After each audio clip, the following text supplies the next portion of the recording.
ಓಂ ಅಜ್ಞಾನತಿಮಿರಾಂಧಸ್ಯ ಜ್ಞಾನಾಂಜನಾಶಲಾಕಯಾ ಚಕ್ಷುರುನ್ಮೀಲಿತಂ ಯೇನ ತಸ್ಮೈ ಶ್ರೀ ಗುರವೇ ನಮಃ. ಶ್ರೀ ಚೈತನ್ಯ ಮನೋಭೀಷ್ಟಂ ಸ್ಥಾಪಿತಂ ಯೇನ ಭೂತಲೆ ಸ್ವಯಂ ರೂಪಾ ಕದಾ ಮಹ್ಯಂ ದದಾತಿ ಸ್ವಪದಾಂತಿಕಂ.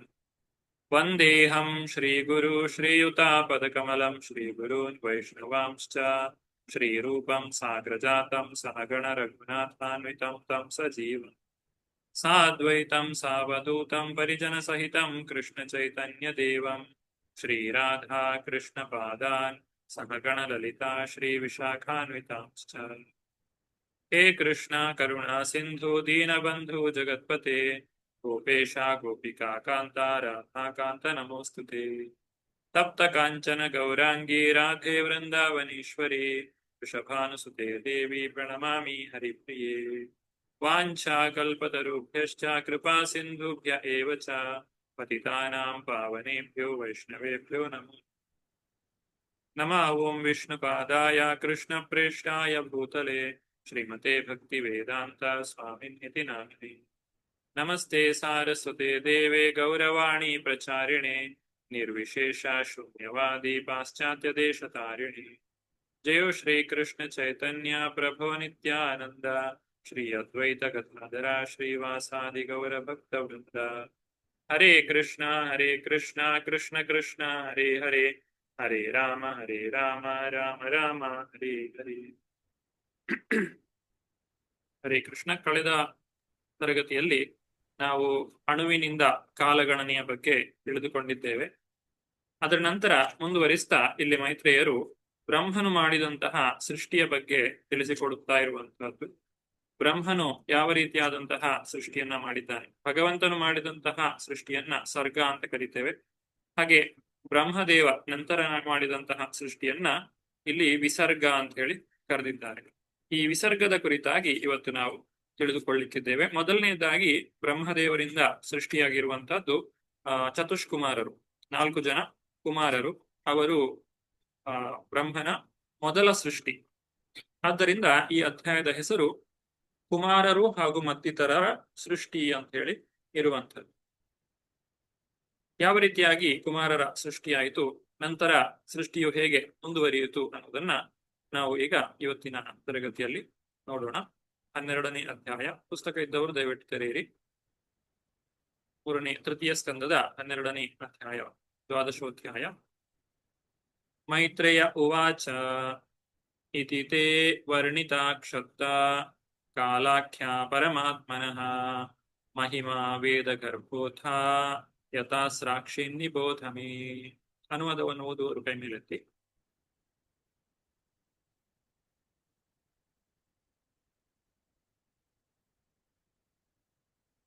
ಚಂದ್ರಿಕಾ ಮಾತಾಜಿ. ಹರೇ ಕೃಷ್ಣ ಪ್ರಭುಜಿ. ಶ್ರೀ ಮೈತ್ರೇಯರು ಹೇಳಿದರು, ಎಲೆ ವಿದ್ವಾಂಸನಾದ ವಿದುರನೇ, ಈವರೆಗೆ ನಿನಗೆ ಕಾಲ ಲಕ್ಷಣದಲ್ಲಿ ದೇವೋತ್ತಮ ಪರಮಪುರುಷನ ರೂಪದ ಮಹಿಮೆಗಳನ್ನು ವಿವರಿಸಿದ್ದೇನೆ. ಈಗ ನೀನು ನನ್ನಿಂದ ಸಕಲ ವೇದ ಜ್ಞಾನ ನಿಧಿಯಾದ ಬ್ರಹ್ಮನ ಸೃಷ್ಟಿಯ ವಿಚಾರವನ್ನು ಆಲಿಸು. ಹರೇ ಕೃಷ್ಣ ಪ್ರಭುಜಿ. ಕಾಲದ ಒಂದು ಕಾಲ ಅಂತ ಹೇಳಿದ್ರೆ ಅದು ಭಗವಂತನದ್ದೇ ಒಂದು ರೂಪವಾಗಿದೆ. ಎಲ್ಲವನ್ನು ಕೂಡ ನಿಯಂತ್ರಿಸುವಂತಹ ಶಕ್ತಿ ಆ ಕಾಲ. ಆ ಕಾಲವನ್ನ ತಿಳಿದುಕೊಂಡ ನಂತರ ಮುಂದಕ್ಕೆ ಈ ಬ್ರಹ್ಮದೇವ ತನ್ನ ಸೃಷ್ಟಿಯನ್ನ ಯಾವ ರೀತಿಯಾಗಿ ಮುಂದುವರಿಸಿದ ಅನ್ನುವುದನ್ನ ಇಲ್ಲಿ ತಿಳಿಸಿಕೊಡಲಾಗ್ತಾ ಇದೆ. ಈ ಸೃಷ್ಟಿಯು ಯಾತಕ್ಕೋಸ್ಕರ ಆಗ್ತಾ ಇದೆ ಅನ್ನುವುದನ್ನ ನಾವು ನೋಡುವುದಾದ್ರೆ, ಭಗವಂತನ ಧಾಮದಲ್ಲಿ, ಪರಂಧಾಮ, ಆ ಭಗವಂತನ ಆಧ್ಯಾತ್ಮಿಕ ಲೋಕ ವೈಕುಂಠ, ಗೋಲೋಕ ವೃಂದಾವನ, ಅಲ್ಲಿ ಇರ್ಲಿಕ್ಕೆ ಯಾವ ಜೀವಿಗಳಿಗೆ ಯೋಗ್ಯತೆ ಇಲ್ಲ, ಅಥವಾ ಆ ಭಗವಂತನ ದಾಸರಾಗಿರ್ಲಿಕ್ಕೆ, ಭಗವಂತನ ಸೇವೆಯಲ್ಲಿ ಇರುವಂತಹ ಯೋಗ್ಯತೆ ಇಲ್ಲದೆ ಇರುವಂತಹ ಜೀವಿಗಳಿಗೋಸ್ಕರ ಈ ಒಂದು ಭೌತಿಕ ಪ್ರಪಂಚವನ್ನ ಸೃಷ್ಟಿ ಮಾಡಲಾಗಿದೆ. ಇಲ್ಲಿ ಮೂಲ ಕಾರಣ ಏನು ಅಂತ ಹೇಳಿದ್ರೆ, ಆಚಾರ್ಯರು ಹೇಳುವಂತೆ, ನಾವು ಭಗವಂತನ ಜೊತೆಗೆ ಇರುವುದಕ್ಕಿಂತ ಭಗವಂತನ ರೀತಿಯಲ್ಲಿಯೇ ನಾವು ಕೂಡ ಇರಬೇಕು ಅನ್ನುವಂತಹ ಒಂದು ಮನಸ್ಥಿತಿ ನಮ್ಮಲ್ಲಿ ಇರುವುದರಿಂದಾಗಿ ಈ ಪ್ರಕೃತಿಯ ಮೇಲೆ ನಾವು ನಮ್ಮ ಒಂದು ಅಧಿಪತ್ಯವನ್ನ ಸಾಧಿಸಬೇಕು ಅನ್ನುವಂತಹ ಒಂದು ಮನಸ್ಥಿತಿ ನಮ್ಮಲ್ಲಿ ಇರುವ ಕಾರಣಕ್ಕಾಗಿ ನಾವು ಈ ಭೌತಿಕ ಪ್ರಪಂಚದಲ್ಲಿ ಇರಬೇಕಾಗಿದೆ. ಹಾಗಿರ್ಬೇಕಾದ್ರೆ ಈಗ ಒಂದು ದೇಶ ಅಥವಾ ಒಂದು ರಾಜ್ಯ ಅಂತ ಹೇಳಿದ್ರೆ ಅದರಲ್ಲಿ ಒಬ್ಬ ರಾಜ ಇರ್ತಾನೆ.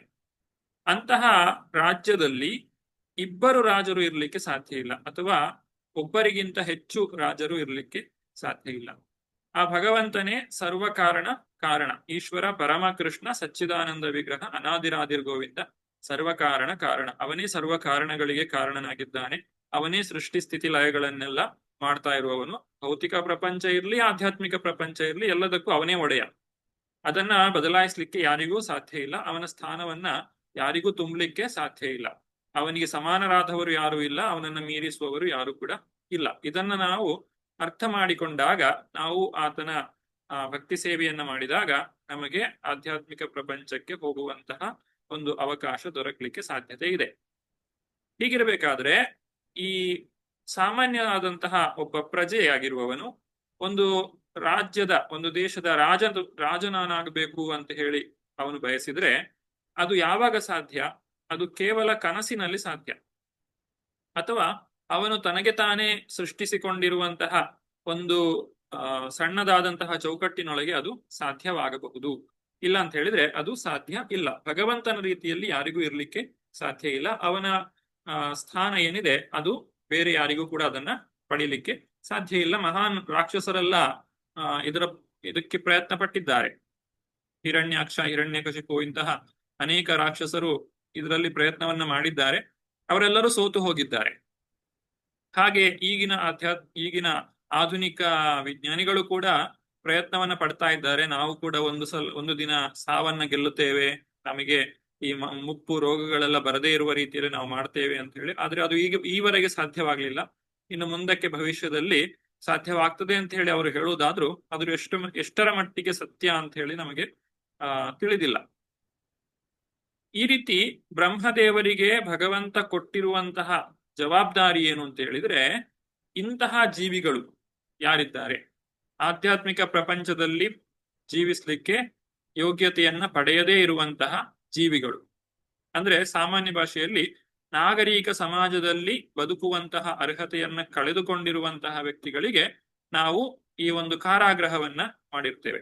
ಆ ಜೈಲಿನಲ್ಲಿ ಅವರನ್ನ ಇರಿಸಲಾಗ್ತದೆ. ಎಲ್ಲಿಯವರೆಗೆ ಇರಿಸಲಾಗ್ತದೆ? ಮತ್ತೆ ಅವರು ನಾಗರಿಕರಾಗಿ ಬಾಳುವಂತಹ ಒಂದು ಮನಸ್ಥಿತಿಯನ್ನ ಪಡೆದುಕೊಳ್ಳುವವರೆಗೆ, ತಮ್ಮನ್ನ ತಾವು ತಿದ್ದಿಕೊಳ್ಳುವವರೆಗೆ ಅವರನ್ನ ಅಲ್ಲಿ ಇಡಲಾಗ್ತದೆ. ಅದಕ್ಕೋಸ್ಕರ ಈ ಭೌತಿಕ ಪ್ರಪಂಚವನ್ನ ಸೃಷ್ಟಿ ಮಾಡಿ ಈ ಬ್ರಹ್ಮದೇವರಿಗೆ ಒಂದು ಜವಾಬ್ದಾರಿಯನ್ನು ಕೊಡಲಾಗಿದೆ. ಈ ಜೀವಿಗಳನ್ನ ಇಲ್ಲಿ ಇರಿಸಬೇಕು ಅಂತ ಹೇಳಿ. ಇಲ್ಲಿ ಈ ಪ್ರಪಂಚದಲ್ಲಿ ಜೀವಿಗಳು ಇರಬೇಕು ಅಂತ ಹೇಳಿ ಆದ್ರೆ ಬ್ರಹ್ಮದೇವರು ಮಾಡಬೇಕಾದಂತಹ ಮೊದಲನೆಯ ಕಾರ್ಯ ಏನು ಅಂತ ಹೇಳಿದ್ರೆ ಅದು ಅಜ್ಞಾನದ ಸೃಷ್ಟಿ. ಈ ಭೌತಿಕ ಪ್ರಪಂಚ ಇದು ಕತ್ತಲಿನಿಂದ ತುಂಬಿ ಹೋಗಿರುವಂತಹದ್ದು. ಇಲ್ಲಿ ಸೂರ್ಯನು ಇರುವುದಕ್ಕೆ ಬೆಳಕಿದೆ, ಇಲ್ಲ ಅಂತ ಹೇಳಿದ್ರೆ ಇಲ್ಲಿ ಬರೇ ಕತ್ತಲೆ ತುಂಬಿಕೊಂಡಿದೆ. ಆಧ್ಯಾತ್ಮಿಕ ಪ್ರಪಂಚ ಬೆಳಕಿನಿಂದ ತುಂಬಿಕೊಂಡಿದೆ. ಈ ಭೌತಿಕ ಪ್ರಪಂಚದಲ್ಲಿರುವಂತಹ ಜೀವಿಗಳು ಕೂಡ ಅಜ್ಞಾನದಲ್ಲಿ ಮುಳುಗಿ ಹೋಗಿದ್ದಾರೆ. ಈ ಅಜ್ಞಾನ ಇರುವ ಕಾರಣಕ್ಕಾಗಿಯೇ ಜೀವಿಗಳು ತಾವು ಬಂಧನದಲ್ಲಿ ಇದ್ರೂ ಕೂಡ ತಾವು ಸುಖವಾಗಿದ್ದೇವೆ ಅಂತ ಹೇಳಿ ತಿಳ್ಕೊಳ್ತಾರೆ. ತಾವು ಸಂತೋಷವನ್ನ ಪಡೆಯಲಿಕ್ಕೆ ಸಾಧ್ಯ ಇದೆ ಅಂತ ಹೇಳಿ ಪ್ರಯತ್ನಿಸ್ತಾರೆ. ಹೀಗೆ ಆ ಜೀವಿಗಳು ಯಾವುದೋ ಒಂದು ಭವಿಷ್ಯದಲ್ಲಿ ಬರುವಂತಹ ಸಂತೋಷಕ್ಕಾಗಿ ಅವರು ಬಹಳಷ್ಟು ಕಷ್ಟಪಟ್ಟು ಕೆಲಸ ಮಾಡ್ತಾರೆ. ಇದೆಲ್ಲ ಯಾತಕ್ಕೋಸ್ಕರ ಆಗ್ತಾ ಇದೆ ಅಂತ ಹೇಳಿದ್ರೆ ಅಜ್ಞಾನದಿಂದಾಗಿ. ಆ ಬ್ರಹ್ಮದೇವರು 5 ರೀತಿಯಾದಂತಹ ಅಜ್ಞಾನವನ್ನ ಸೃಷ್ಟಿ ಮಾಡಿದ್ದಾರೆ ಆ ಜೀವಿಗಳನ್ನ ಈ ಭೌತಿಕ ಪ್ರಪಂಚದಲ್ಲಿ ಇರಿಸ್ಲಿಕ್ಕೋಸ್ಕರ. ಈ 5 ರೀತಿಯಾದಂತಹ ಅಜ್ಞಾನಗಳು ಹೇಗೆ ಅಂತ ಹೇಳಿದ್ರೆ ಇದು 5 ಪರದೆಗಳು ಇದ್ದ ಹಾಗೆ. ಆ ಆಧ್ಯಾತ್ಮಿಕ ಪ್ರಪಂಚಕ್ಕೆ ನಾವು ಪ್ರಪಂಚದಿಂದ ನಮ್ಮನ್ನ ಬೇರ್ಪಡಿಸುವಂತಹ 5 ರೀತಿಯಾದಂತಹ ಪರದೆಗಳು. ಅದು ಹೇಗಿರ್ತದೆ?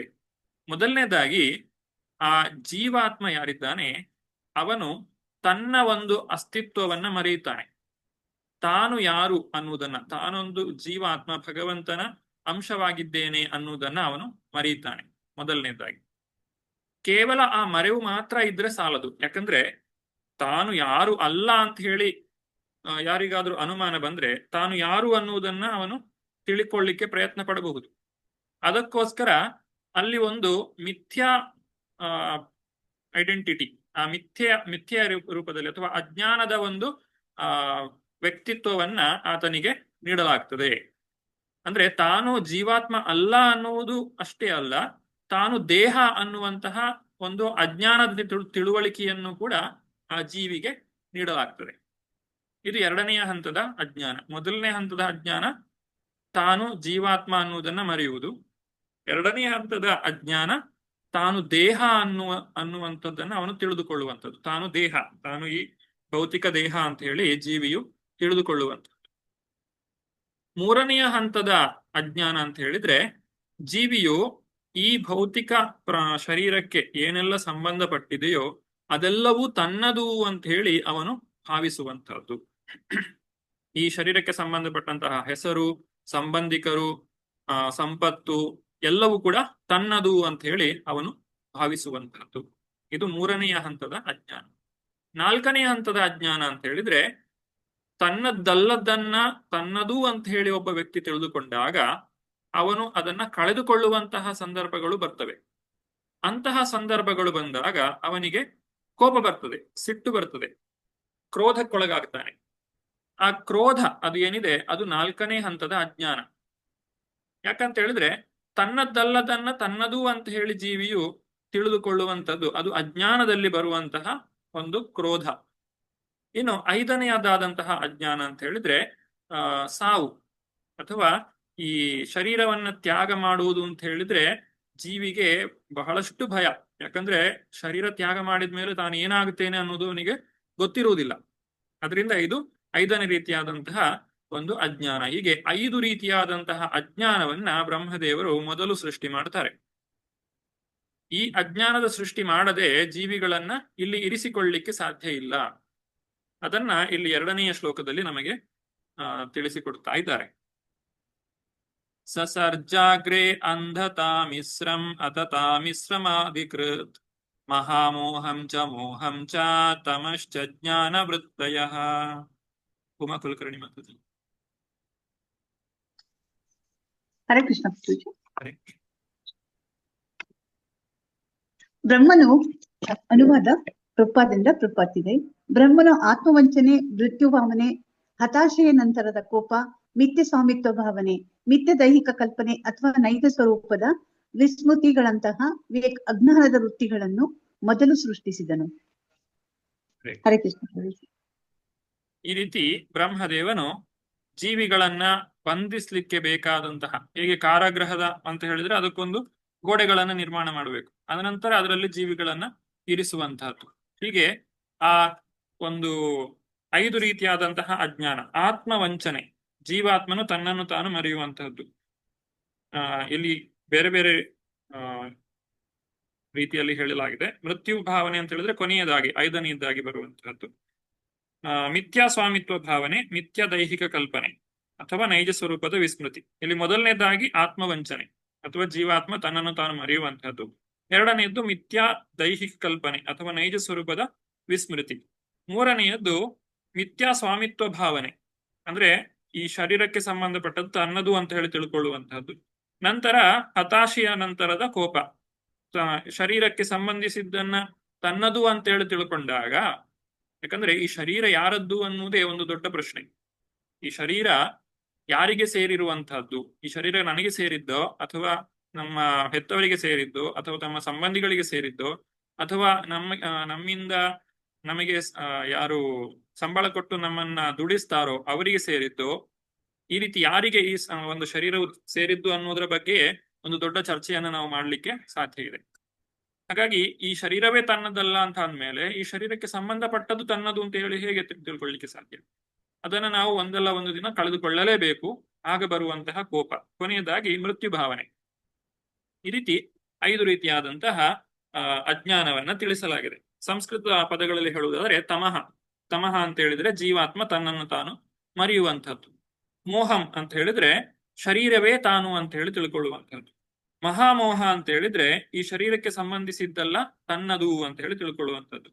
ತಾಮಿಶ್ರಮ ಅಂತ ಹೇಳಿದ್ರೆ ಕೋಪ, ಶರೀರಕ್ಕೆ ಸಂಬಂಧಿಸಿದ್ದನ್ನ ತನ್ನದು ಅಂತ ಹೇಳಿ ತಿಳ್ಕೊಂಡಾಗ ಅದನ್ನ ಕಳೆದುಕೊಳ್ಳುವಾಗ ಬರುವಂತಹ ಕೋಪ. ಕೊನೆಯದಾಗಿ ಅಂಧತಾಮಿಶ್ರ ಅಂತ ಹೇಳಿದ್ರೆ ಈ ಸಾವು ಸಾವು ಅನ್ನುವಂಥದ್ದು ಶರೀರಕ್ಕೆ ಮಾತ್ರ, ಜೀವಾತ್ಮನಿಗಿಲ್ಲ. ಆದ್ರೆ ಆ ಸಾವು ಅನ್ನುವುದರ ಬಗ್ಗೆ ಅಷ್ಟೊಂದು ಭಯವನ್ನ ಹೊಂದಿರುವಂತಹದ್ದೇನಿದೆ ಅದು ಕೂಡ ಒಂದು ರೀತಿಯಾದಂತಹ ಅಜ್ಞಾನವೇ ಆಗಿದೆ. ಬ್ರಹ್ಮನ ಸೃಷ್ಟಿ, ಇಲ್ಲಿ ಬ್ರಹ್ಮನು ಯಾವ ಮನಸ್ಥಿತಿಯಲ್ಲಿ ಸೃಷ್ಟಿಯನ್ನ ಮಾಡ್ತಾ ಇದ್ದಾನೆ ಅನ್ನುವುದರ ಮೇಲೆ ಬ್ರಹ್ಮನ ಸೃಷ್ಟಿಯು ಯಾವ ರೀತಿಯಾಗಿರ್ತದೆ ಅನ್ನುವುದನ್ನ ನಾವು ನಿರ್ಧಾರ ಮಾಡಬಹುದು. ಇದು ನಮಗೂ ಕೂಡ ಒಂದು ಪಾಠ. ನಾವು ಯಾವುದೇ ಒಂದು ಕೆಲಸವನ್ನ ಮಾಡಬೇಕು ಅಂತ ಆದ್ರೆ ಆ ಕೆಲಸದಲ್ಲಿ ಒಳ್ಳೆಯ ಒಂದು ಫಲವನ್ನ ಪಡೆಯಬೇಕು, ಉತ್ತಮವಾದಂತಹ ರೀತಿಯಲ್ಲಿ ಅದನ್ನ ನಡೆಸಿಕೊಡ್ಬೇಕು ಅಂತ ಹೇಳಿದ್ರೆ ನಾವು ಉತ್ತಮವಾದಂತಹ ಪ್ರಜ್ಞೆಯಿಂದ ಆ ಕೆಲಸವನ್ನ ಮಾಡಬೇಕು. ಹಾಗಿದ್ದಾಗ ಆ ಒಂದು ಕೆಲಸ, ಆ ಸೃಷ್ಟಿ, ಆ ಕಾರ್ಯ ಏನಿದೆ ಅದು ಒಳ್ಳೆಯ ರೀತಿಯಾದಂತಹ ಫಲಿತಾಂಶವನ್ನ ಕೊಡ್ಲಿಕ್ಕೆ ಸಾಧ್ಯ ಇದೆ. ಆದ್ರಿಂದಲೇ ಪ್ರಭುಪಾದರು ನಮಗೆ ಹೇಳುವಂತದ್ದು ನಾವು ಕೃಷ್ಣ ಪ್ರಜ್ಞೆಯನ್ನ ಬೆಳೆಸಿಕೊಳ್ಳಬೇಕು. ಆ ಪ್ರಜ್ಞೆ ಅನ್ನುವಂಥದ್ದು ಬಹಳ ಮುಖ್ಯ. ಎಲ್ಲಿಯವರೆಗೆ ಅಂತ ಹೇಳಿದ್ರೆ ಸಾವಿನ ಸಮಯದಲ್ಲಿ ನಮ್ಮ ಪ್ರಜ್ಞೆ ಯಾವ ರೀತಿ ಆಗಿರ್ತದೋ ಅದಕ್ಕೆ ಸರಿಯಾಗಿ ನಾವು ಮುಂದಿನ ಶರೀರವನ್ನ ಪಡೆಯುತ್ತೇವೆ ಮುಂದಿನ ಜನ್ಮದಲ್ಲಿ. ಅದು ಅಷ್ಟು ಮಾತ್ರ ಅಲ್ಲ, ಈ ಭೌತಿಕ ಪ್ರಪಂಚದಲ್ಲಿಯೂ ಕೂಡ ನಾವು ಪ್ರತಿ ಕ್ಷಣದಲ್ಲಿಯೂ ಮಾಡುವಂತಹ ಕಾರ್ಯಗಳೇನಿದೆ ಆ ಕಾರ್ಯವನ್ನ ಮಾಡುವಾಗ ನಾವು ಯಾವ ರೀತಿಯಾದಂತಹ ಪ್ರಜ್ಞೆಯನ್ನ ಇಟ್ಟುಕೊಂಡಿರ್ತೇವೋ ಅದಕ್ಕೆ ಸರಿಯಾಗಿ ನಮ್ಮ ಕಾರ್ಯದ ಫಲವು ಬರ್ತದೆ. ಹಾಗಾಗಿ ನಾವು ತಿನ್ನುವಂತಹ ಆಹಾರ ಅದು ಭಗವಂತನಿಗೆ ನೈವೇದ್ಯ ಮಾಡಿದ್ದೇ ಆಗಿರಬೇಕು. ಪ್ರತಿದಿನ 16 ಸುತ್ತು ಜಪವನ್ನ ಮಾಡಬೇಕು, ಪ್ರತಿದಿನ ಪ್ರಭುಪಾದರ ಪುಸ್ತಕವನ್ನ ಓದಬೇಕು, ಭಕ್ತರ ಒಡನಾಟದಲ್ಲಿ ಇರಬೇಕು. ಯಾತಕ್ಕೋಸ್ಕರ ಅಂತ ಹೇಳಿದ್ರೆ ಪ್ರಜ್ಞೆಯನ್ನ ಶುದ್ಧವಾಗಿರಿಸಿಕೊಳ್ಳಬೇಕು. ನಾವು ಪ್ರಯಾಣ ಮಾಡುವಾಗ ಅಥವಾ ಇನ್ನು ಯಾವುದೇ ಒಂದು ಕಾರ್ಯವನ್ನ ಪ್ರಾರಂಭ ಮಾಡುವಾಗ ನರಸಿಂಹದೇವರಲ್ಲಿ ಪ್ರಾರ್ಥನೆಯನ್ನ ಮಾಡ್ತೇವೆ. ಯಾತಕ್ಕೋಸ್ಕರ ಪ್ರಾರ್ಥನೆ ಮಾಡ್ತೇವೆ? ಅದು ಕೇವಲ ಈ ಶರೀರದ ರಕ್ಷಣೆಗೆ ಮಾತ್ರ ಅಲ್ಲ, ಅದು ನಮ್ಮ ಪ್ರಜ್ಞೆಯ ರಕ್ಷಣೆಗೋಸ್ಕರ. ಯಾಕಂದ್ರೆ ಈ ಪ್ರಜ್ಞೆಯು ನಾಶವಾದ್ರೆ ಅಥವಾ ಪ್ರಜ್ಞೆಯು ಕಳಂಕಿತವಾದ್ರೆ ಅದು ನಮ್ಮ ಮೇಲೆ ಹೆಚ್ಚಿನ ಒಂದು ದುಷ್ಪರಿಣಾಮವನ್ನ ಉಂಟು ಮಾಡಲಿಕ್ಕೆ ಸಾಧ್ಯ ಇದೆ. ಈಗ ಬ್ರಹ್ಮದೇವರು ಮಾಡಿದಂತಹ ಈ ಕಾರ್ಯ ಏನಿದೆ ಇದು ಬಹಳ ಉತ್ತಮವಾದಂತಹ ಸೃಷ್ಟಿಯಲ್ಲ.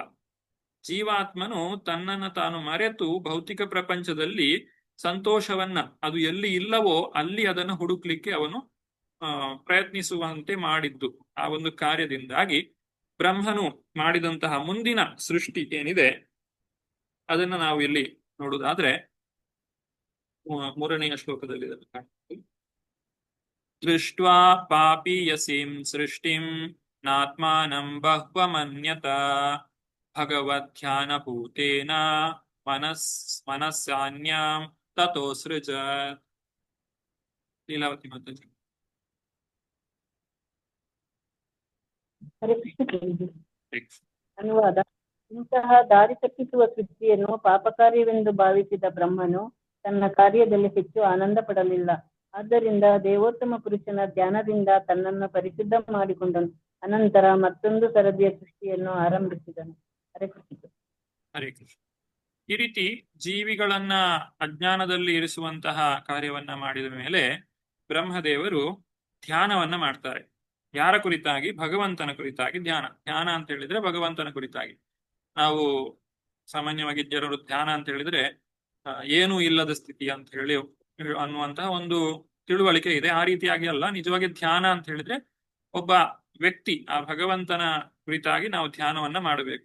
ಭಗವಂತನ ಕುರಿತಾಗಿ ಧ್ಯಾನ ಮಾಡಿದ್ರೆ ನಮ್ಮ ಒಂದು ಶುದ್ಧೀಕರಣ, ಆ ಪ್ರಜ್ಞೆಯ ಶುದ್ಧೀಕರಣ ಉಂಟಾಗ್ತದೆ. ಕೃಷ್ಣ ಪ್ರಜ್ಞೆ ನಮ್ಮಲ್ಲಿ ಬೆಳೆಯುತ್ತದೆ. ಭಗವಂತನಿಗೂ ಭಗವಂತನ ನಾಮಕ್ಕೂ ಅವನ ಯಾವುದೇ ಪರಿಕರಗಳಿಗೂ ಭಗವಂತನ ಧ್ಯಾನಕ್ಕೂ ಯಾವುದೇ ವ್ಯತ್ಯಾಸ ಇರುವುದಿಲ್ಲ. ನಾಮ ಚಿಂತಾಮಣಿ ಕೃಷ್ಣ ಚೈತನ್ಯ ರಸ ವಿಗ್ರಹ ಪೂರ್ಣ ಶುದ್ಧ ನಿತ್ಯ ಮುಕ್ತ ಅಭಿನ್ನತ್ವ ನಾಮನಾಮಿನಿ. ಭಗವಂತ ಯಾವಾಗಲೂ ಪೂರ್ಣ ಶುದ್ಧನಾಗಿರುವವನು. ಅಂತಹ ಭಗವಂತನ ಕುರಿತಾಗಿ ಇಲ್ಲಿ ಬ್ರಹ್ಮದೇವರು ಧ್ಯಾನವನ್ನ ಮಾಡಿ ತಮ್ಮನ್ನ ತಾವು ಶುದ್ಧೀಕರಿಸಿಕೊಂಡ್ರು. ಅಂದ್ರೆ ಅವರ ಪ್ರಜ್ಞೆ ಮತ್ತೆ ಶುದ್ಧವಾಯಿತು. ಆ ನಂತರ ಅವರು ಮಾಡಿದಂತಹ ಸೃಷ್ಟಿ 4ನೆಯ ಶ್ಲೋಕದಲ್ಲಿ 4 ಕುಮಾರರ ಸೃಷ್ಟಿ. ಸನಕಂ ಚ ಸನಂದಂ ಚ ಸನಾತನಮಥಾತ್ಮಭೂ ಸನತ್ಕುಮಾರಂ ಚ ಮುನೀರ್ ಸನತ್ಕುಮಾರಂ ಚ ಮುನೀನ್ ನಿಷ್ಕ್ರಿಯಾನ್ ಊರ್ಧ್ವರೇತಸಃ. ಶೋಭಯನ್ ಮಾತಾಜಿ. ಹರೇ ಕೃಷ್ಣ. ಅನುವಾದ. ಪ್ರಾರಂಭದಲ್ಲಿ ಬ್ರಹ್ಮನು ಸನಕ, ಸನಂದ, ಸನಾತನ ಮತ್ತು ಸನತ್ಕುಮಾರ ಎಂಬ 4 ಮಹರ್ಷಿಗಳನ್ನು ಸೃಷ್ಟಿಸಿದನು. ಅವರೆಲ್ಲರೂ ಭೌತಿಕ ಚಟುವಟಿಕೆಗಳನ್ನು ಅಳವಡಿಸಿಕೊಳ್ಳಲು ಇಷ್ಟಪಡಲಿಲ್ಲ, ಏಕೆಂದರೆ ಅವರು ಊರ್ಧ್ವರೇತಸರಾಗಿ ಉನ್ನತ ಮಟ್ಟವನ್ನೇರಿದವರಾಗಿದ್ದರು. ಧನ್ಯವಾದಗಳು ಪ್ರಭುಜಿ. ಇಲ್ಲಿ 4 ಜನ ಕುಮಾರರು ಅಂತ ಹೇಳಿದ್ರೆ ಅವರಿಗೆ 4 ರೀತಿಯಾದಂತಹ ವಿದ್ಯೆಯ 4 ವಿಭಾಗಗಳನ್ನ ಹೇಳ್ತಾರೆ. ಸಾಂಖ್ಯ, ಯೋಗ, ವೈರಾಗ್ಯ ಮತ್ತು ತಪಸ್ಸು, ಈ 4 ವಿಚಾರಗಳಿಗೆ ಈ 4 ಕುಮಾರರನ್ನ ಹೇಳ್ತಾರೆ. ಸನಕ, ಸನಂದನ, ಸನಕ, ಸನಂದ, ಸನಾತನ, ಸನತ್ ಕುಮಾರ, ಹೀಗೆ 4 ರೀತಿಯ 4 ಕುಮಾರರ ಸೃಷ್ಟಿಯನ್ನ ಬ್ರಹ್ಮದೇವರು ಮಾಡಿದ್ರು. ಬ್ರಹ್ಮದೇವರ ಸೃಷ್ಟಿಯ ಒಂದು ಉದ್ದೇಶ ಏನು? ಜೀವಿಗಳು ಹೆಚ್ಚು ಹೆಚ್ಚು ಶರೀರವನ್ನ ಧಾರಣೆ ಮಾಡಬೇಕು. ಈ ಶರೀರ ಧಾರಣೆಯನ್ನ ಮಾಡಲಿಕ್ಕೆ ಬೇಕಾದಂತಹ ಒಂದು ವಾತಾವರಣವನ್ನ ಸೃಷ್ಟಿ ಮಾಡಬೇಕು. ಅದಕ್ಕೋಸ್ಕರ ಈ ಕುಮಾರರಿಗೆ ತಿಳಿಸ್ತಾರೆ, ನೀವು ಪ್ರಜೋಭಿವೃದ್ಧಿಯನ್ನ ಮಾಡಿ, ಅಂದ್ರೆ ವಿವಾಹವನ್ನ ಮಾಡಿಕೊಂಡು ಪುತ್ರವರನ್ನ ಪಡೆದು ಈ ಒಂದು ಭೌತಿಕ ಪ್ರಪಂಚದ ಏನು ಪ್ರಜೆಗಳ ಸಂಖ್ಯೆ ಇದೆ ಅದನ್ನ ಹೆಚ್ಚು ಮಾಡಿ, ಅಂದ್ರೆ ಮಕ್ಕಳನ್ನ ಪಡೆಯಿರಿ ಅಂತ ಹೇಳಿ ಬ್ರಹ್ಮದೇವರು ತಮ್ಮ ಪುತ್ರರಿಗೆ, ಮೊದಲನೆಯದಾಗಿ ಸೃಷ್ಟಿ ಮಾಡಿದಂತಹ ಪುತ್ರರಿಗೆ ಆದೇಶವನ್ನ ಕೊಡ್ತಾರೆ. ಆದ್ರೆ ಅವರೇನು ಮಾಡ್ತಾರೆ? ತಾನ್ ಬಭಾಷೆ ಸ್ವಭೂ ಪುತ್ರಾನ್ ಪ್ರಜಾ ಸೃಜತ ಪುತ್ರಕ.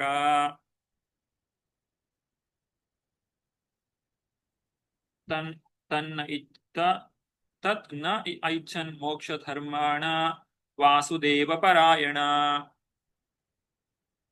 ಶಾಂತರೂಪಿಣಿ ಮಾತಾಜಿ. ಹರೇ ಕೃಷ್ಣ ಪ್ರಭುಜಿ. ಅನುವಾದ.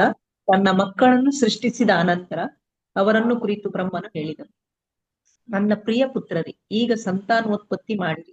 ಆದರೆ ಅವರು ದೇವೋತ್ತಮ ಪರಮಪುರುಷ ವಾಸುದೇವನಿಗೆ ಒಲಿದಿದ್ದರು. ಅದರಿಂದಾಗಿ ಅವರು ಮುಕ್ತಿಯನ್ನು ಗುರಿಯಾಗಿರಿಸಿಕೊಂಡಿದ್ದರು. ಹೀಗಾಗಿ ಅವರು ತಮ್ಮ ಅನಿಚ್ಛೆಯನ್ನು ವ್ಯಕ್ತಪಡಿಸಿದರು. ಹರೇ ಕೃಷ್ಣ. ಅನಿಚ್ಛೆ ಅಂತ ಹೇಳಿದ್ರೆ ಇಷ್ಟ ಇಲ್ಲದೆ ಇರುವಂತಹ ಒಂದು ವಿಚಾರ. ಇಲ್ಲಿ ಬ್ರಹ್ಮದೇವರು ಹೇಳಿದಂತಹ ನೀಡಿದಂತಹ ಆದೇಶವನ್ನ ಪಾಲಿಸಲಿಕ್ಕೆ 4 ಜನ ಕುಮಾರರಿಗೆ ಇಚ್ಛೆ ಇರಲಿಲ್ಲ. ಅವರು ಆಗಲೇ ಭಗವಂತನ ಒಂದು ಭಕ್ತಿಯಲ್ಲಿ ತೊಡಗಿದ್ರು. ಅವರು ಸಂಪೂರ್ಣವಾಗಿ ಭಕ್ತಿಯನ್ನ ಪಡೆದಿರಲಿಲ್ಲ, ಆದರೆ ಭಕ್ತಿಯಲ್ಲಿ ಅವರಿಗೆ ಆಸಕ್ತಿ ಇತ್ತು. ಹಾಗಾಗಿ ಅವರಿಗೆ ವೈಕುಂಠಕ್ಕೆ ಹೋಗುವಂತಹ ಪ್ರವೇಶ ಸಿಕ್ಕಿದೆ. ಆ ರೀತಿ ಆ 4 ಜನ ಕುಮಾರರು ಬ್ರಹ್ಮದೇವರ ಒಂದು ಆದೇಶವನ್ನ ಒಪ್ಪಿಕೊಳ್ಳುವುದಿಲ್ಲ, ವಾಸುದೇವ ಪರಾಯಣರಾಗಿರುವ ಕಾರಣಕ್ಕಾಗಿ. ಇಲ್ಲಿ ಭಾವಾರ್ಥದಲ್ಲಿ ಶ್ರೀಲ ಪ್ರಭುಪಾದರು ಬರೀತಾರೆ, ಮಕ್ಕಳು ತಂದೆ ತಾಯಿಯರ ಅಥವಾ ತಂದೆಯ ಒಂದು ಆದೇಶವನ್ನ ಪಾಲನೆ ಮಾಡದೇ ಇರುವುದು ಇದು ಎಷ್ಟು ಸರಿ ಅಂತ ಹೇಳಿ. ಇಲ್ಲಿ ಬ್ರಹ್ಮನ ಮೊದಲನೆಯ ಸೃಷ್ಟಿಯಾದಂತಹ ಸನಕಾದಿಗಳೇ ತಮ್ಮ ತಂದೆಯ ಮಾತನ್ನ ಮೀರಿದ್ದಾರೆ. ಹಾಗಾದ್ರೆ ಇದು ಎಷ್ಟು ಸರಿ ಅಂತ ಹೇಳಿ. ಇಲ್ಲಿ ಅವರು ಮಾಡಿದಂತಹ ಈ ಕಾರ್ಯದ ಉದ್ದೇಶ ಏನು ಅನ್ನೋದನ್ನ ಅರ್ಥ ಮಾಡಿಕೊಳ್ಳಬೇಕು. ಶ್ರೀಮದ್ ಭಾಗವತದ 11ನೇ ಸ್ಕಂದದಲ್ಲಿ 5ನೇ ಅಧ್ಯಾಯದ 41ನೇ ಶ್ಲೋಕದಲ್ಲಿ ಹೇಳ್ತಾರೆ, ದೇವರ್ಷಿ ಭೂತಾಪ್ತ ನೃಣಾಂ ಪಿತೃಣಾಂ ನ ಕಿಂಕರೋ ನಾಯಂ ಋಣೀಚ ರಾಜನ್ ಸರ್ವಾತ್ಮನಾಯ ಶರಣಂ ಶರಣ್ಯಂ ಗತೋ ಮುಕುಂದಂ ಪರಿಹೃತ್ಯ ಕರ್ತಂ. ಅಂದ್ರೆ ಯಾರು ಭಗವಂತನಲ್ಲಿ ವಾಸುದೇವ ಪರಾಯಣರಾಗಿರ್ತಾರೆ ಅವರಿಗೆ ಈ ಭೌತಿಕ ಪ್ರಪಂಚದಲ್ಲಿ ಯಾವುದೇ ರೀತಿಯಾದಂತಹ ಋಣಗಳು ಇರುವುದಿಲ್ಲ. ಯಾವುದೆಲ್ಲ ಋಣಗಳಿರ್ತವೆ? ದೇವ, ಋಷಿ, ಭೂತ, ಆಪ್ತ, ನೃಣ, ಪಿತೃಣ, ಕಿಂಕರೋ, ನಾಯಂ, ಋಣೀಚ, ರಾಜನ್, ಹೀಗೆ ನಾನಾ ರೀತಿಯಾದಂತಹ ಋಣಗಳಿವೆ. ದೇವತೆಗಳಿಂದ ನಮಗೆ ಋಣ ಇದೆ, ಅಂದ್ರೆ ದೇವತೆಗಳು ನಮಗೆ ಬೇಕಾದಂತಹ ಎಲ್ಲಾ ಭೌತಿಕ ಪ್ರಪಂಚದ ವಾತಾವರಣದ ವ್ಯವಸ್ಥೆಯನ್ನ ಮಾಡಿಕೊಡ್ತಾರೆ. ನಮಗೆ ಉಸಿರಾಡ್ಲಿಕ್ಕೆ ಗಾಳಿ, ಸೂರ್ಯನ ಬೆಳಕು, ತಿನ್ಲಿಕ್ಕೆ ಆಹಾರ ಎಲ್ಲವನ್ನು ಕೂಡ ಅವರು ಮಾಡಿಕೊಡುವಂತಹದ್ದು. ಈ ಹರಿಯುವ ನದಿ, ಮಳೆ, ನೀರು ಎಲ್ಲವೂ ಕೂಡ ಅವರಿಂದ ಬರುವಂಥದ್ದು. ಮೂಲದಲ್ಲಿ ಭಗವಂತನೇ ವ್ಯವಸ್ಥೆ ಮಾಡುವಂಥದ್ದು, ಆದರೆ ದೇವತೆಗಳ ಮುಖಾಂತರ ಮಾಡಿಸುವಂಥದ್ದು. ಹಾಗಾಗಿ ದೇವತೆಗಳಲ್ಲಿಯೂ ನಮಗೆ ಒಂದು ಋಣ ಇದೆ. ಹಾಗೆ ಋಷಿಗಳ ಋಣ, ಅವರು ನಮಗೆ ಈ ವೇದ ಗ್ರಂಥಗಳನ್ನು ಕೊಟ್ಟಿದ್ದಾರೆ, ಜೀವನ ಅಂದ್ರೆ ಏನು ಅಂತ ತಿಳಿಸಿಕೊಡ್ತಾರೆ, ಜೀವನವನ್ನು ಸಾರ್ಥಕ ಮಾಡಿಕೊಳ್ಳುವಂತಹ ದಾರಿಯನ್ನ ಹೇಳಿಕೊಡುತ್ತಾರೆ. ಭೂತ, ಆಪ್ತ, ಋಣ, ಈ ರೀತಿ ಅನೇಕ ಪಿತೃ ಋಣ, ಈ ರೀತಿ ಅನೇಕ ರೀತಿಯಾದಂತಹ ಋಣಗಳು ಜೀವಿಗಳಿಗೆ ಇರ್ತವೆ. ಆದ್ರೆ ಯಾರು ವಾಸುದೇವ ಪರಾಯಣರಾಗಿರ್ತಾರೋ ಅವರಿಗೆ ಯಾವುದೇ ಋಣಗಳು ಇರುವುದಿಲ್ಲ. ಯಾತಕ್ಕೋಸ್ಕರ ಅಂತ ಹೇಳಿದ್ರೆ, ಈ ಎಲ್ಲಾ ಸೃಷ್ಟಿಯ ಮೂಲ ಉದ್ದೇಶ ಏನಿದೆ ಅದು ವಾಸುದೇವ ಪರಾಯಣತ್ವವನ್ನ ಪಡೆಯುವುದಾಗಿದೆ. ಅದನ್ನ ಪಡೆಯಲಿಕ್ಕೆ ಅಂತ ಹೇಳಿ ವ್ಯಕ್ತಿಯು ಹೋದಾಗ ಅವನಿಗೆ ಬೇರೆ ಯಾವುದೇ ಒಂದು ಋಣವು ಕೂಡ ಇರುವುದಿಲ್ಲ. ಇಲ್ಲ ಅಂತ ಹೇಳಿದ್ರೆ ವ್ಯಕ್ತಿಯು ತನ್ನ ಸ್ವಾರ್ಥಕ್ಕೋಸ್ಕರ ಅಥವಾ ಅವನು ಕರ್ತವ್ಯವನ್ನ ಬಿಟ್ಟು ತಾನು ನಡೆದರೆ ಅವನಿಗೆ ಖಂಡಿತವಾಗಿಯೂ ಶಿಕ್ಷೆ ಇದೆ. ಏಕೆಂದ್ರೆ ಈ ಒಂದು ದೇಶವನ್ನ ರಕ್ಷಣೆ ಮಾಡ್ಲಿಕ್ಕೋಸ್ಕರ ಸೈನಿಕರು ತಮ್ಮ ಮನೆಯನ್ನ ಬಿಟ್ಟು ತಮ್ಮ ಎಲ್ಲ ಕರ್ತವ್ಯವನ್ನು, ತಮ್ಮ ಸಂಬಂಧಿಗಳಿಗೆ ಎಲ್ಲ ಕರ್ತವ್ಯವನ್ನು ಬಿಟ್ಟು ದೇಶದ ರಕ್ಷಣೆಗೋಸ್ಕರ ಹೋಗ್ತಾರೆ. ಹೋದವರು ಮತ್ತೆ ಬರ್ತಾರೆ ಅಂತ ಹೇಳಿ ಯಾರಿಗೂ ಹೇಳಲಿಕ್ಕೆ ಸಾಧ್ಯ ಇಲ್ಲ. ಅವರ ಒಂದು ಜವಾಬ್ದಾರಿಯನ್ನ ದೇಶವೇ ಆ ಒಂದು ದೇಶ ಅಥವಾ ಒಂದು ರಾಜ್ಯ ಅಥವಾ ಆ ದೇಶದ ಆಡಳಿತವೇ ನೋಡಿಕೊಳ್ಳುವಂತಹದ್ದು. ಹಾಗೆ ವಾಸುದೇವ ಪರಾಯಣ ಭಗವಂತನ ಭಕ್ತಿಯನ್ನ ಮಾಡ್ಲಿಕ್ಕೆ ಅಂತೇಳಿ ಯಾರು ಹೋಗ್ತಾರೋ ಅವರಿಗೆ ಯಾವುದೇ ಋಣವು ಇರುವುದಿಲ್ಲ. ಹಾಗಾಗಿ ಬ್ರಹ್ಮದೇವರು ಕುಮಾರರನ್ನ ಶಪಿಸುವುದಿಲ್ಲ ಅಥವಾ ಅವರ ಮೇಲೆ ಅವರಿಗೇನು ಹೇಳುವುದಿಲ್ಲ. ಆದ್ರೂ ಕೂಡ ಬ್ರಹ್ಮದೇವರಿಗೆ ಸಿಟ್ಟು ಬರ್ತದೆ. ಯಾಕಂದ್ರೆ ಬ್ರಹ್ಮದೇವರದ್ದು ಕೂಡ ಒಂದು ಉದ್ದೇಶ ಇದೆ, ಅವರಿಗೂ ಕೂಡ ಭಗವಂತನ ಆದೇಶ ಇದೆ, ಅದನ್ನ ಅವರು ನೆರವೇರಿಸಬೇಕು. ಹಾಗಾಗಿ ಅವರು ಮಾಡಿಕೊಂಡಂತಹ ಆ ಸಿಟ್ಟಿನಿಂದಾಗಿ ಅಲ್ಲಿ ಒಂದು ಸೃಷ್ಟಿ ಆಗ್ತದೆ. ಇಲ್ಲಿ ಮತ್ತೆ ನೋಡಬಹುದು ಬ್ರಹ್ಮದೇವರ ಆ ಒಂದು ಮನಸ್ಸು, ಆ ಪ್ರಜ್ಞೆ ಮತ್ತೆ ಕಲುಷಿತವಾದಾಗ, ಆ ಸಿಟ್ಟಿನಿಂದ ಕಲುಷಿತವಾದಾಗ ಅವರಿಂದ ಉಂಟಾಗುವಂತಹ ಸೃಷ್ಟಿಯು ಅದು ಯಾವ ರೀತಿಯಾಗಿ ಇರ್ತದೆ. 6ನೆಯ ಶ್ಲೋಕದಲ್ಲಿ ನಾವು ಕಾಣಬಹುದು. ಸೋವಧ್ಯಾತ ಸುತೈರೇವಂ ಪ್ರತ್ಯಾಖ್ಯಾತಾನುಶಾಸನೈ ಕ್ರೋಧಂ ದುರ್ವಿಷಹಂ ಜಾತಂ ನಿಯಂತುಮುಪಚಕ್ರಮೇ. ಚಂದ್ರಿಕಾ ಮಾತಾಡಿ. ಹರೇ ಕೃಷ್ಣ ಪ್ರಭುಜಿ. ಮಕ್ಕಳು ತಂದೆಯ ಅಪ್ಪಣೆಯನ್ನು ಒಪ್ಪಿಕೊಳ್ಳಲಿಲ್ಲ. ಆಗ ಬ್ರಹ್ಮನ ಮನಸ್ಸಿನಲ್ಲಿ ತುಂಬಾ ಕೋಪ ಹುಟ್ಟಿತು. ಅವನು ಅದನ್ನು ತೋರಿಸದೆ ಅಡಗಿಸಿಕೊಳ್ಳಲು ಪ್ರಯತ್ನಿಸಿದನು. ಹರೇ ಕೃಷ್ಣ ಪ್ರಭು. ಹರೇ.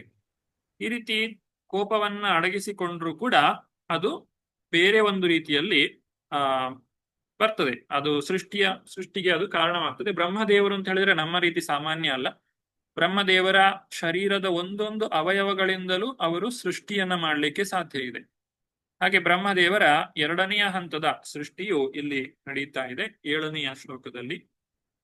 ಧಿಯಾ ನಿಗೃಹ್ಯಮಾಣೋಪಿ ಭ್ರುವೋರ್ಮಧ್ಯಾತ್ಮ ಪ್ರಜಾಪತೆ ಸದ್ಯೋ ಜಾಯತ ತನ್ಮನ್ಯೋ ಕುಮಾರೋ ನೀಲಲೋಹಿತಃ.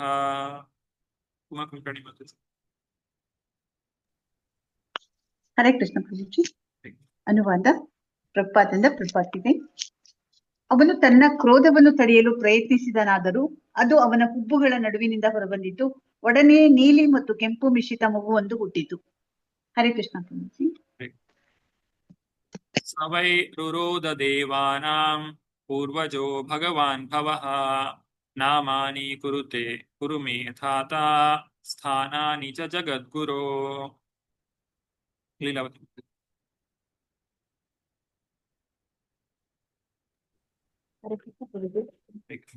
ಹುಟ್ಟಿದ ತರುವಾಯ ಅವನು ರೋಧಿಸತೊಡಗಿದನು.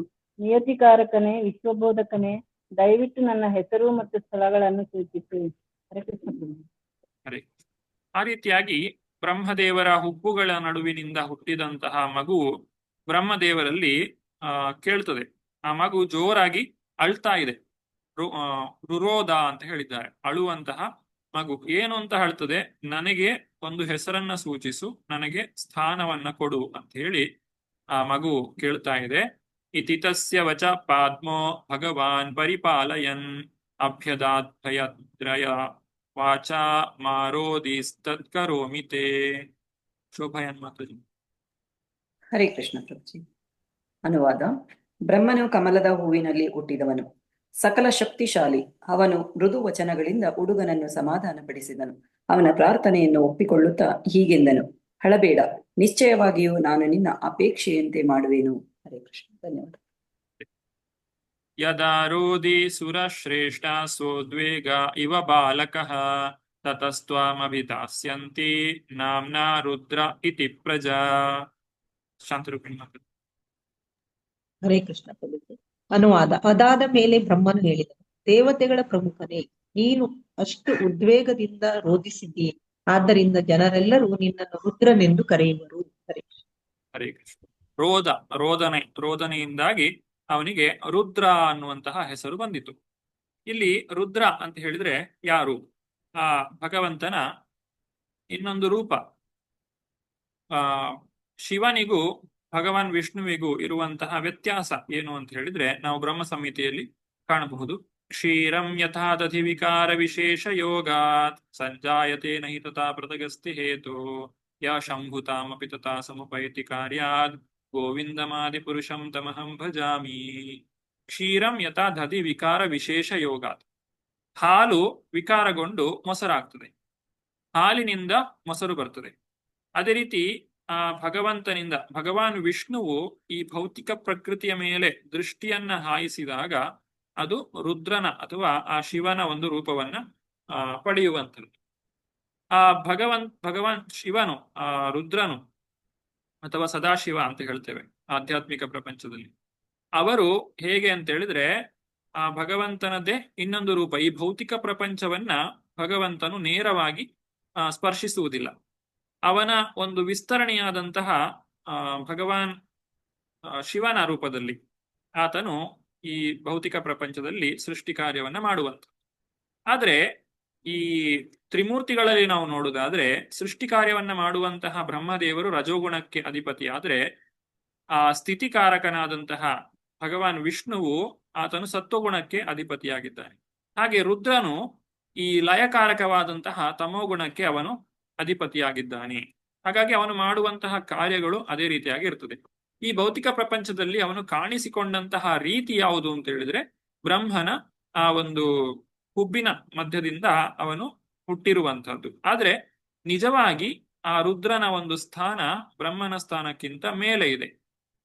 ಬ್ರಹ್ಮನ ಸ್ಥಾನಕ್ಕೆ ಜೀವಾತ್ಮನು ಕೂಡ ಏರಬಹುದು, ಆದ್ರೆ ಆ ಶಿವನ ಸ್ಥಾನಕ್ಕೆ ಅಥವಾ ರುದ್ರನ ಸ್ಥಾನಕ್ಕೆ ಜೀವಿಗಳು ಏರ್ಲಿಕ್ಕೆ ಸಾಧ್ಯ ಇಲ್ಲ. ಬ್ರಹ್ಮದೇವನು ಜೀವಾತ್ಮನಾಗಿದ್ದಾನೆ, ಆದ್ರೆ ಶಿವತತ್ವ ಅನ್ನುವಂಥದ್ದು ಜೀವತತ್ವಕ್ಕಿಂತ ಮೇಲಿನ ಸ್ತರದಲ್ಲಿ ಇರುವಂತಹದ್ದು. ಹಾಗಾಗಿ ಭೌತಿಕ ಪ್ರಪಂಚದಲ್ಲಿ ಅವನ ಸ್ಥಾನ, ಅವನು ಹುಟ್ಟಿರುವಂತದ್ದು ಬ್ರಹ್ಮದಿಂದಲೇ ಆದ್ರೂ ಕೂಡ ಅವನ ಸ್ಥಾನ ಬ್ರಹ್ಮನಿಗಿಂತ ಮೇಲೆ ಇದೆ. ಇನ್ನು ಮುಂದಿನ ಅಧ್ಯಾಯದಲ್ಲಿ ನಾವು ನೋಡ್ತೇವೆ ವರಾಹ ದೇವರ ಒಂದು ಅವತಾರ.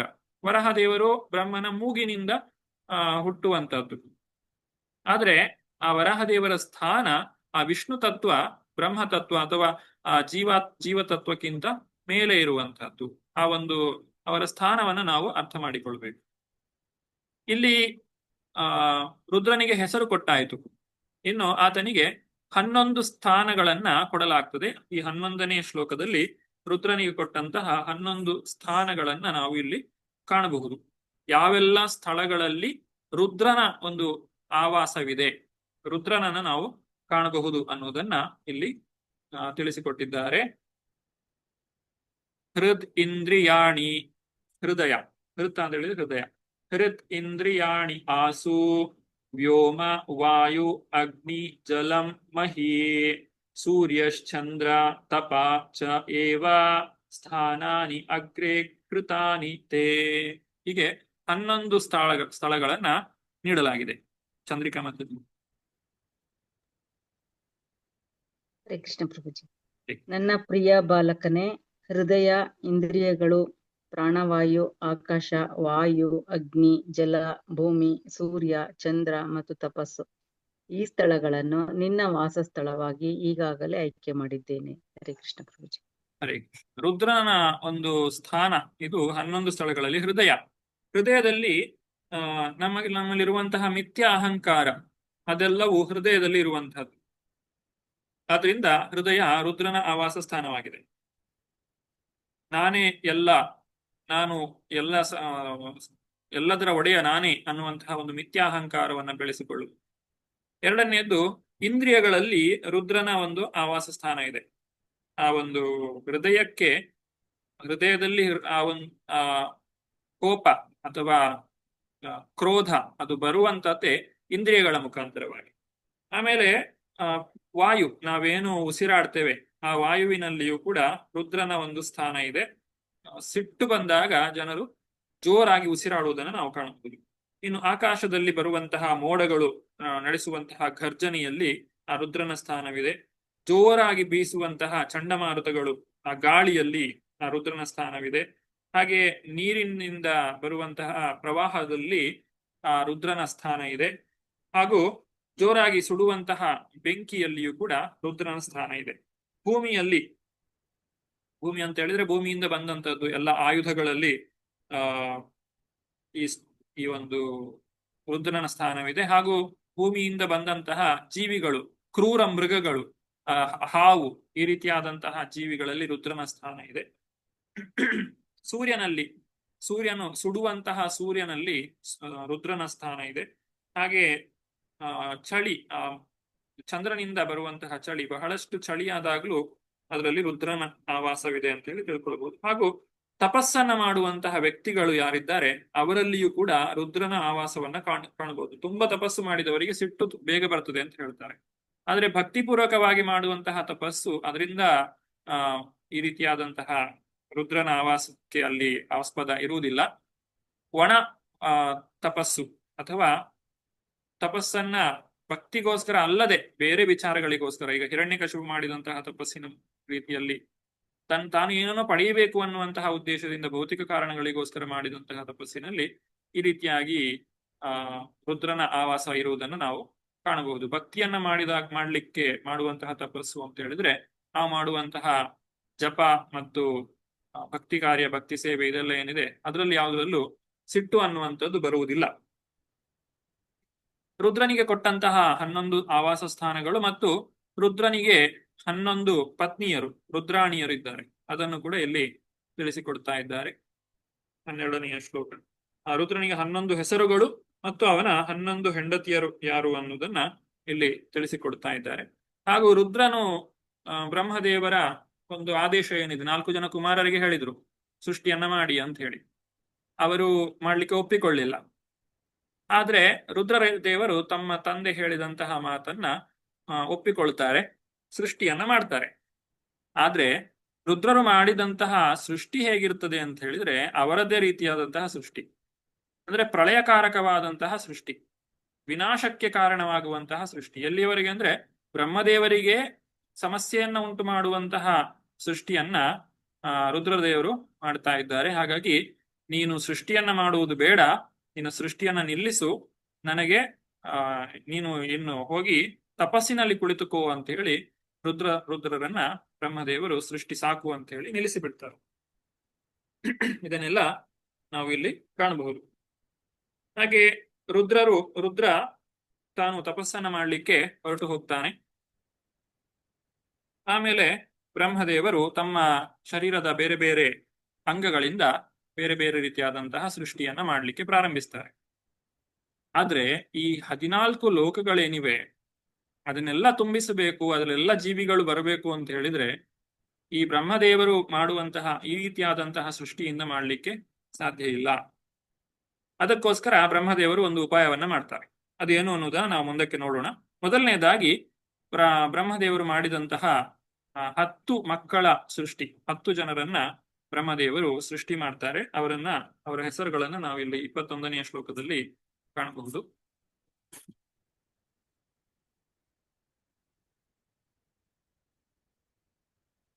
ಎರಡನೆಯ ಶ್ಲೋಕದಲ್ಲಿ ತಿಳಿಸಿದ್ದಾರೆ.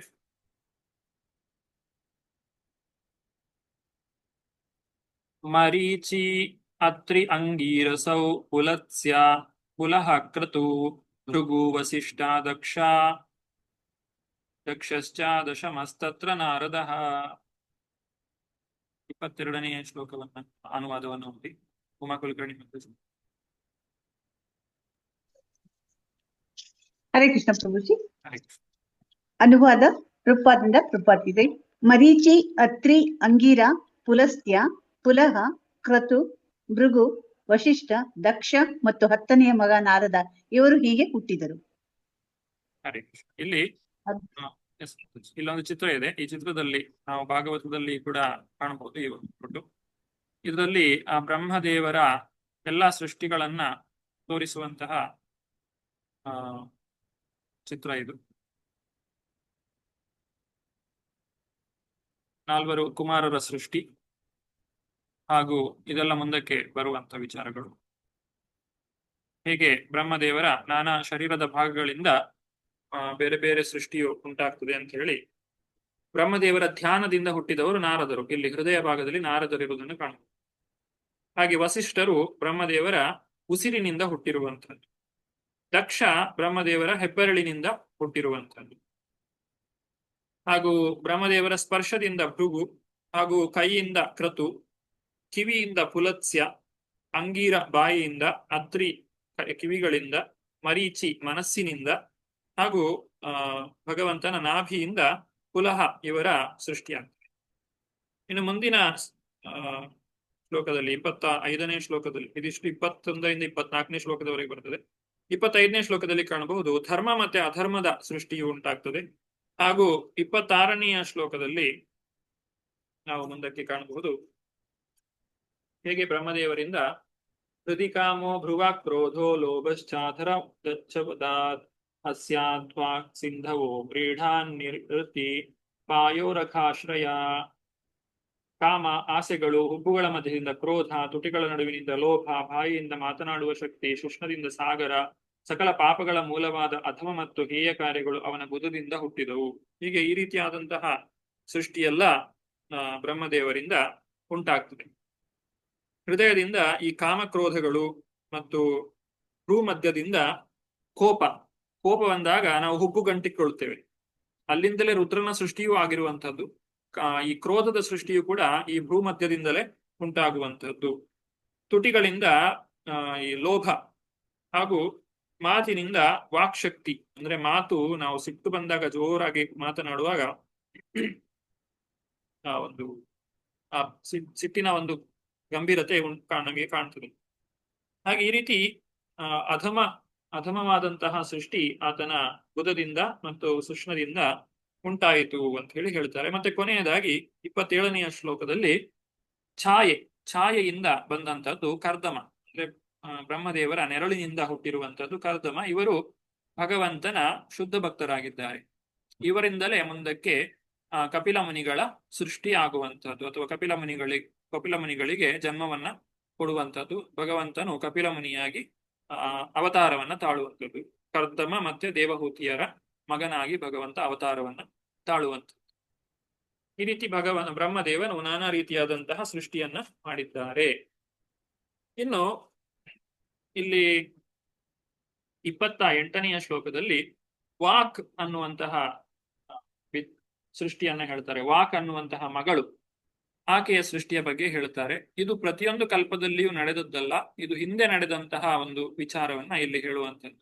ಹೇಗೆ ಬ್ರಹ್ಮದೇವರು ಸೃಷ್ಟಿಯನ್ನ ಮಾಡುವಾಗ ನಾವು ಹಿಂದೆ ನೋಡಿದ ಹಾಗೆ ಭಗವಂತ ಸೃಷ್ಟಿ ಮಾಡಬೇಕು ಅಂತ ಹೇಳಿದ್ರೆ ಸ ಐಕ್ಷತ, ಅಂದ್ರೆ ಭಗವಂತ ಭೌತಿಕ ಪ್ರಕೃತಿಯ ಮೇಲೆ ಅಥವಾ ಆ ಒಂದು ಮಹತ್ತತ್ವದ ಮೇಲೆ ತನ್ನ ದೃಷ್ಟಿಯನ್ನ ಹಾಯಿಸಿದಾಗ ಅದು ಏನೆಲ್ಲ ಆಗ್ಬೇಕೋ ಅದೆಲ್ಲವೂ ಕೂಡ ಆಯಿತು.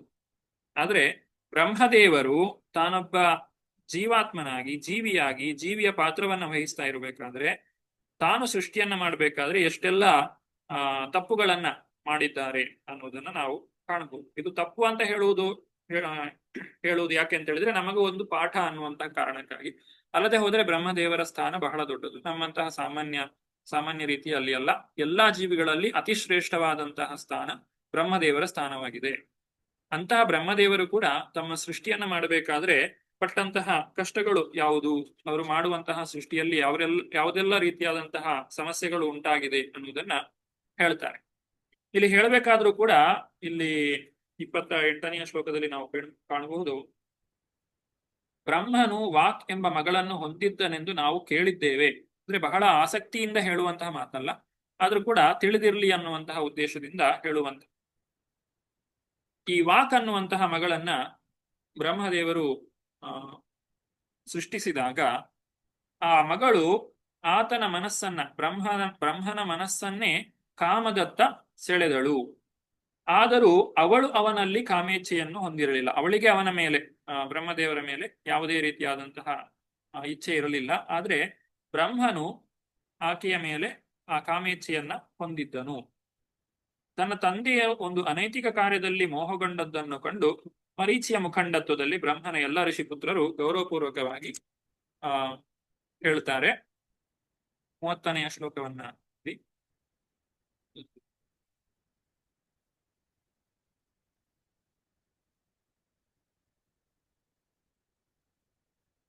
ಲೀಲಾವತಿ ಮತ್ತು 30ನೇ ಶ್ಲೋಕದ ಅನುವಾದ.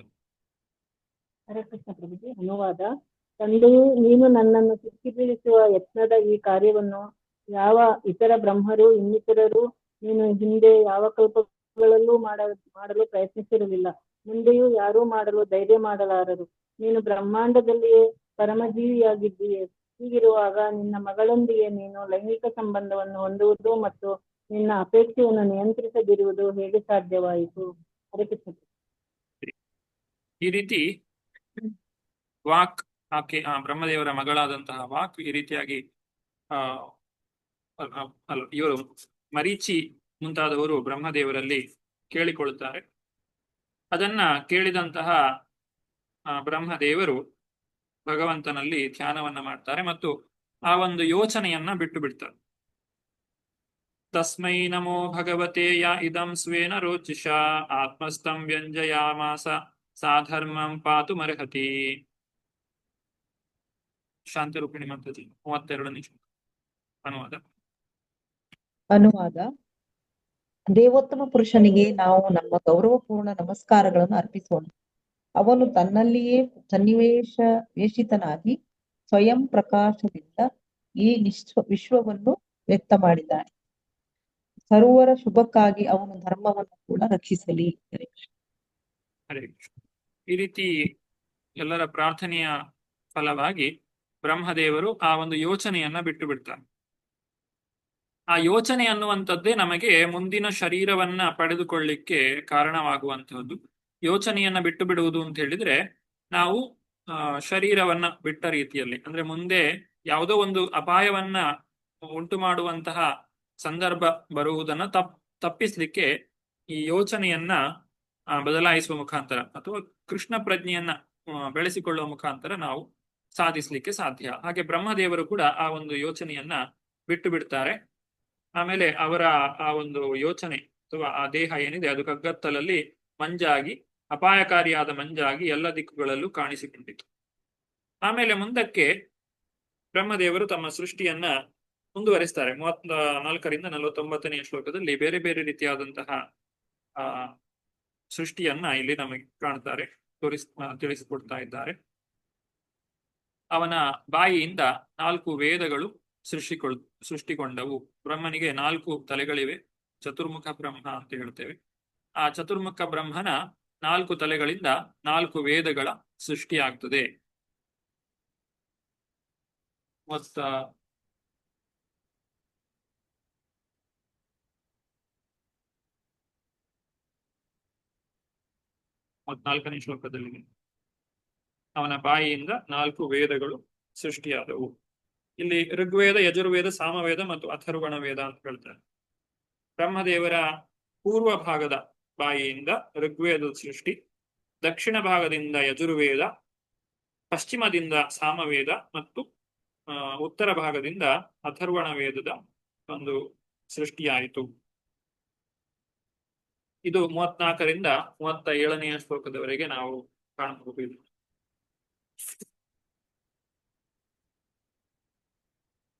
ನಂತರ 38ನೇ ಶ್ಲೋಕದಲ್ಲಿ ಆಯುರ್ವೇದ, ಧನುರ್ವೇದ, ಗಂಧರ್ವ ವೇದ, ಸ್ಥಾಪಿತ ವೇದ ಅಂದ್ರೆ ಆರ್ಕಿಟೆಕ್ಚರಲ್ ಸೈನ್ಸ್, ಇದು ಈ 4 ರೀತಿಯಾದಂತಹ ಉಪವೇದಗಳು ಹೊರಗೆ ಬಂತು. ಅಂದ್ರೆ ಉಪವೇದಗಳು ಸೃಷ್ಟಿಗೊಂಡವು.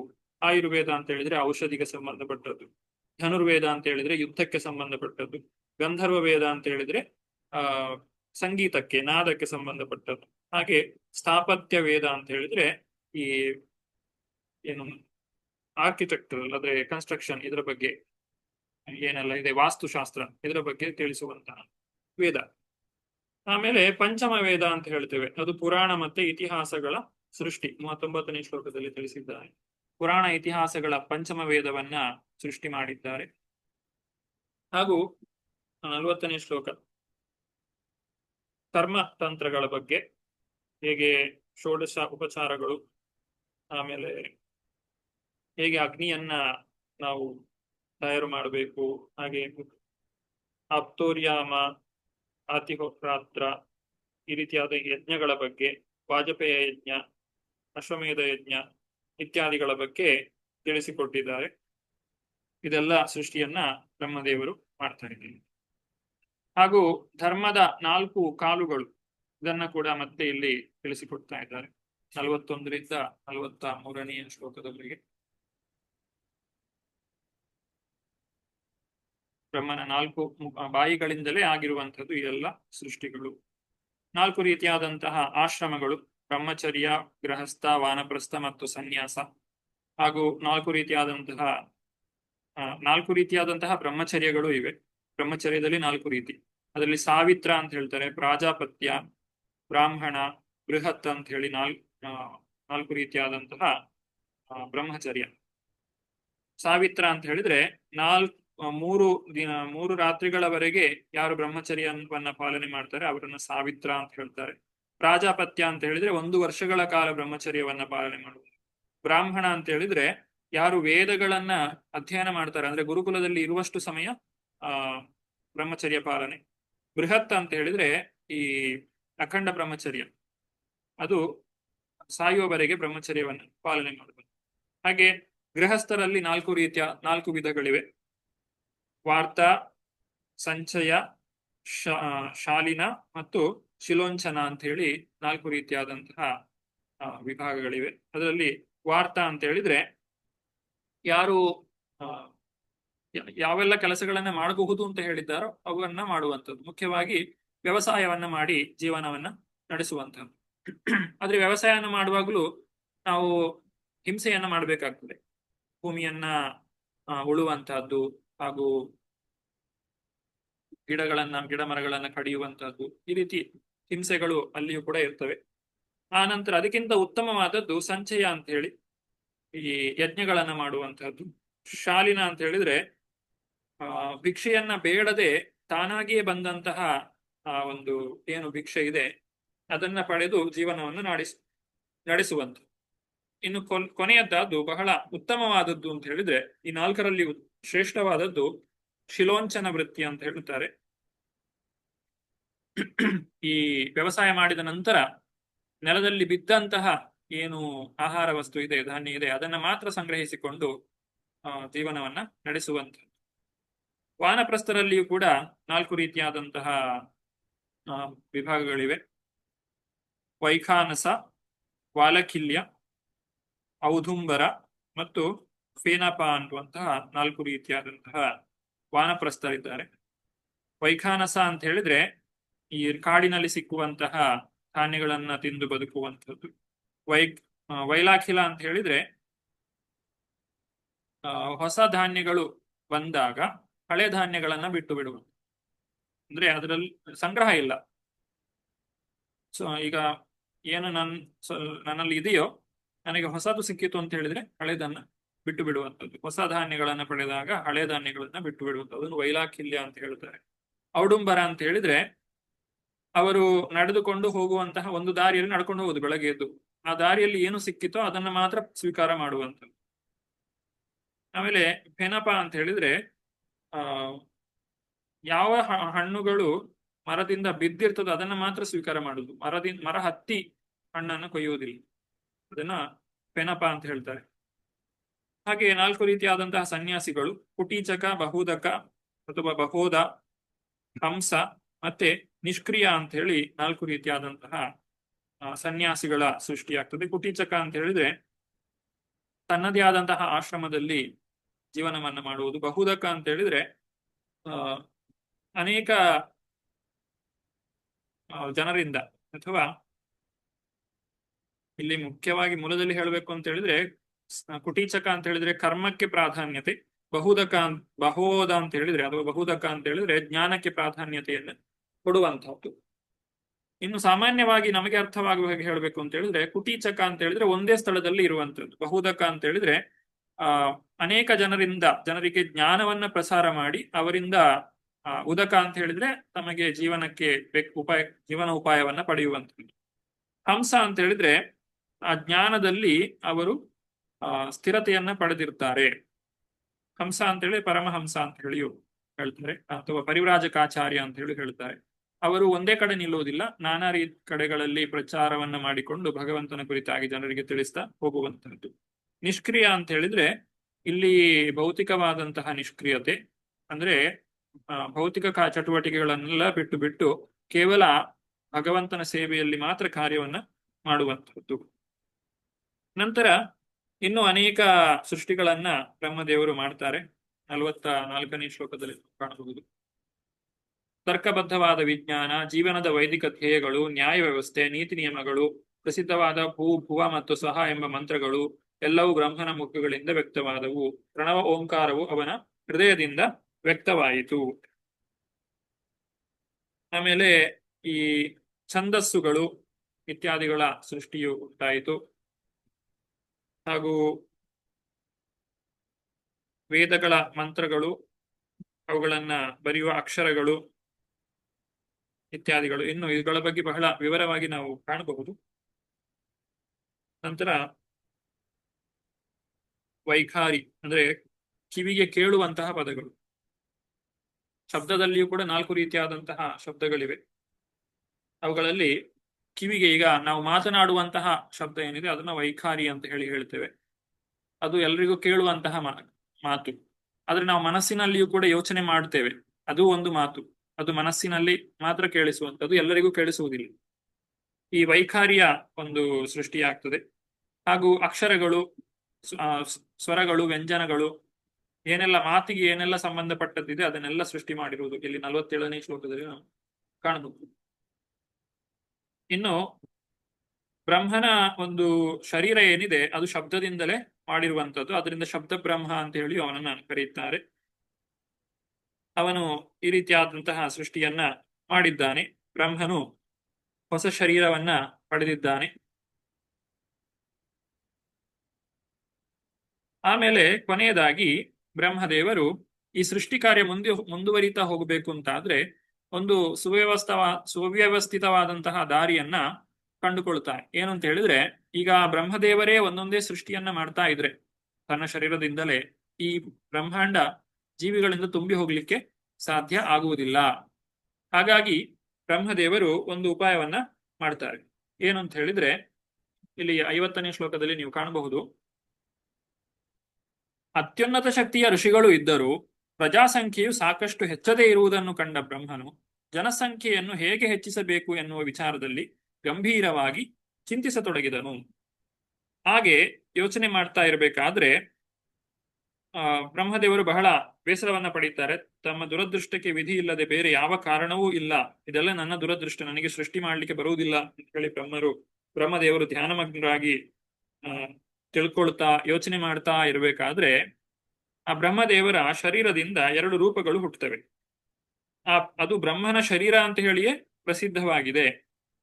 ಆ 2 ಶರೀರ ಅದು ಬ್ರಹ್ಮನ ಮಕ್ಕಳು ಅಂತ ಹೇಳಿ ಇಲ್ಲಿ ಕರೆಯುವುದಿಲ್ಲ.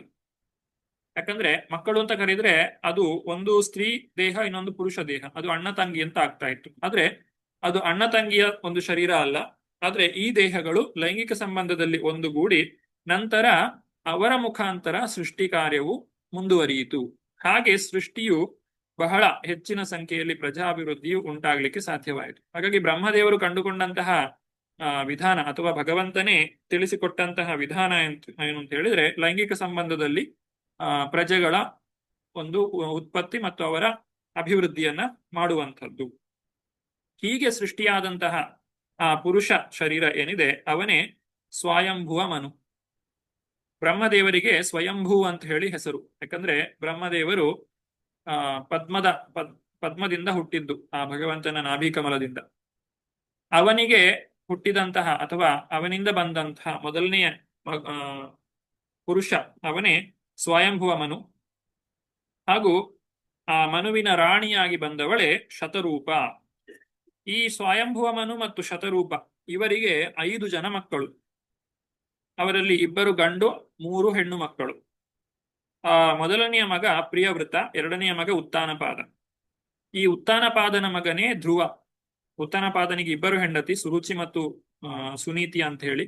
ಅದರಲ್ಲಿ ಸುನೀತಿಯ ಮಗ ಧ್ರುವ, ಸುರುಚಿಯ ಮಗ ಉತ್ತಮ. ಆ ಧ್ರುವನೇ ಭಗವಂತನನ್ನ ಒಲಿಸಿಕೊಂಡಿರುವಂತಹದ್ದು, ಭಗವಂತನ ದರ್ಶನವನ್ನ ಪಡೆದಿರುವಂಥದ್ದು. ಆಮೇಲೆ ದೇವಹೂತಿ ಆಗಲೇ ಹೇಳಿದ ಹಾಗೆ ಕರ್ದಮ ಮುನಿಯನ್ನ ಮದುವೆಯಾಗುವಂಥದ್ದು. ಅವರಲ್ಲಿ ಭಗವಂತನು ಕಪಿಲ ನಾಮಕನಾಗಿ ಅವತಾರವನ್ನ ತಾಳುವಂಥದ್ದು. ಈ ರೀತಿ ಪ್ರಸೂತಿಯು ದಕ್ಷ ಪ್ರಜಾಪತಿಯನ್ನ ಮದುವೆ ಆಗುವಂತಹದ್ದು ಹಾಗೂ ಆಕೂತಿ ರುಚಿ ಪ್ರಜಾಪತಿಯನ್ನ ಮದುವೆ ಆಗುವಂಥದ್ದು. ಇವರಲ್ಲಿ ಭಗವಂತನು ಅನೇಕ ಅವತಾರಗಳನ್ನು ಕೂಡ ತಾಳಿದ್ದಾನೆ. ಇದನ್ನೆಲ್ಲ ನಾವು ಮುಂದಿನ ಅಧ್ಯಾಯಗಳಲ್ಲಿ ತಿಳಿದುಕೊಳ್ಳಿಕ್ಕಿದ್ದೇವೆ. ಈಗ ಮನುವಿನ ಮತ್ತು ಶತರೂಪ ಸ್ವಯಂಭುವ ಮನು ಮತ್ತು ಶತರೂಪ ಇವರ ಒಂದು ಸೃಷ್ಟಿ ಆಗಿದೆ.